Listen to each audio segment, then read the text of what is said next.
My name is Marina. I'm a second-year internal medicine resident at the Osler program. My name's Eamon Duffy.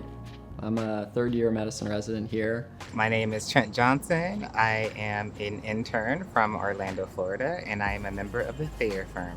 I was born and raised in Cairo, Egypt, and my family moved to the UAE later. I finished high school there, and then I moved to Qatar to do med school in Wal Cornell, Qatar.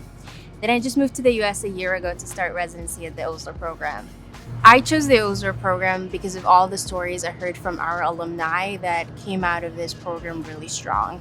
I learned a lot about how it focused on building your character and making you more autonomous, all while making you just very humble and a calm individual, able to deal with anything at any time. So when I was considering where I wanted to go to residency, there were some really key things that the program had to have. I wanted to be trained as a really, really good physician. And I knew that at Hopkins, that was something that was high on their priority list, training excellent physicians. The second thing I looked for is someone to help me get to where I want to go and where I want to be in life. I come from a family where pursuing a career in medicine is not common at all. In fact, I'm the first male in my family to do this. And I wanted to be somewhere where I could lean on other mentors to help me in my career. And a sense of community is what I felt when I was walking around the hospital during my interview day. And then the last thing that was important is being able to serve a community that I'm passionate about. Walking around the streets of Baltimore, I see a ton of poverty. Patients come from a lot of underserved areas, and those are the same patients that walk into those hospital doors. And I wanted to be somewhere where I could learn key aspects to help these patients feel empowered and live healthier lives.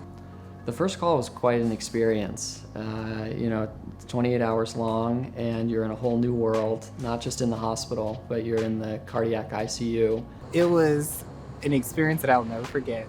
I walked into that hospital that morning not knowing what to expect. And I remember walking in through the entrance way thinking, there's gotta be some way you find a way to stay awake. I remember walking into the team room and everyone's just like so encouraging and so like happy to see you and be there with you. It went by really quickly, but I really remember the time when the sun started rising and my interns came in at 5 a.m. and I realized that, wow, I did it. The day's almost over and it passed by. It was a lot of fun. You work through it, and then the next morning, the infantry arrives at 6 a.m. and rounds start, and then you get to present all the patients and sign everybody out. I remember leaving the hospital thinking, man, I just did that for 28 hours straight. I just diagnosed XYZ. I helped this person. I helped this team member out. I finally get to do that in a capacity that I find meaningful. The interns I was on together, early on in intern year, I'm now on together.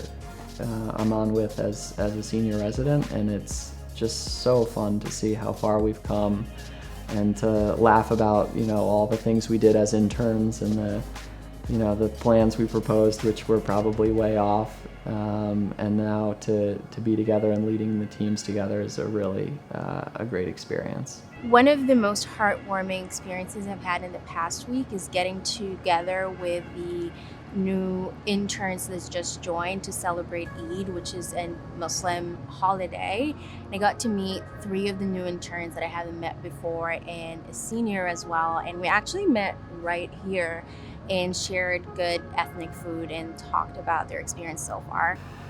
How's the program changed me? I mean, I learned medicine. I would say that's the biggest change. You sort of come in not, you just graduated from med school and you know some things, but you don't know very much. 2-3 years later, you're a functioning physician who can lead teams in the care of complex patients, who can lead research projects, at the forefront of whatever field you choose, and you feel comfortable, at the bedside of a sick patient. There are some myths out there centered around the Osler program at Hopkins. And I will say that many of them are just not true. There was, at least in my mind, a little bit of hesitancy when thinking about the 28-hour call and being on as an intern by yourself after the 3rd month. Like, how is this ever going to work? But right now, I feel so empowered and I feel like I'm engulfed in this community that wants me to be better, that wants me to be successful.